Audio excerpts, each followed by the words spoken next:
Nous finissons cette émission avec la ville de demain. Raphaël Cherrier, bonjour. Vous dirigez QSIT, une entreprise bordelaise qui travaille sur la ville intelligente, les mobilités urbaines. Vous travaillez avec de nombreuses entreprises et collectivités.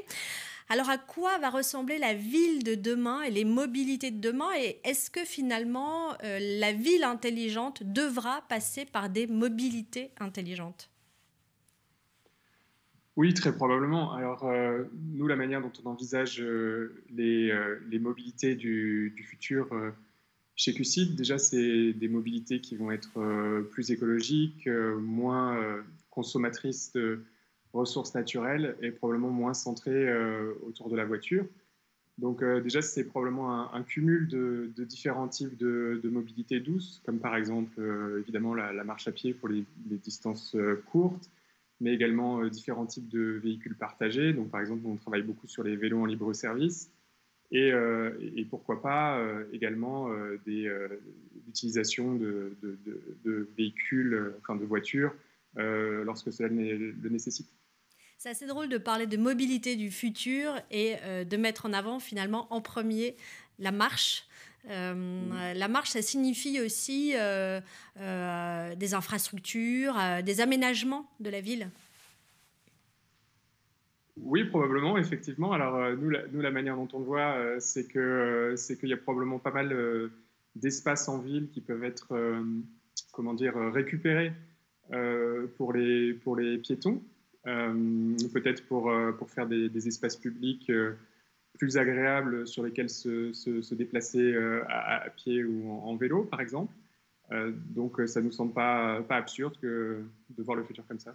Alors, dans l'émission, ce que l'on a pu entendre à plusieurs reprises, c'est qu'il fallait justement développer l'information auprès des usagers, que ce soit pour développer le covoiturage, pour aussi mieux informer les usagers du train. Ouais. Ça vous semble aussi aujourd'hui un axe prioritaire? Bah, en fait, plus on a des modes de mobilité qui vont être flexibles, partagés et à la demande, plus évidemment, c'est indispensable d'avoir l'information, puisque cette information, elle est changeante.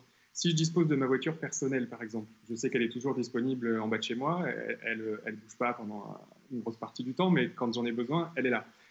Si j'utilise du transport en commun, ce qui est très bien, soit avec des horaires, si le bus passe pas très souvent, par exemple, les horaires sont fixes, ou si on est en heure de pointe, on a une fréquence toutes les 5 minutes, par exemple. Euh, ça, c'est très bien, mais c'est vrai que si on va vers des mobilités plus à la demande et plus partagées, ça nécessite d'avoir accès à une bonne information. Les mobilités du futur seront plus ou moins, en tout cas celles on va dire des 15 prochaines années, seraient a priori, ressembleraient à celles qu'on utilise aujourd'hui.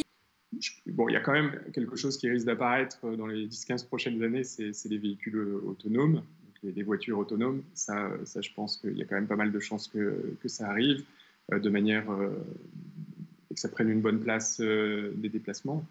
Mais je crois aussi au déplacement des modes des véhicules partagés. Et D'accord. que justement des véhicules qui soient... On a le choix entre avoir des mobilités passives, c'est-à-dire par exemple une mobilité passive, c'est je monte dans un taxi, je monte dans un transport en commun, ou une mobilité active. Nous, on croit pas mal aussi aux mobilités actives. Merci beaucoup, Monsieur Cherrier. Merci à tous d'avoir suivi cette émission spéciale mobilité sur TV7.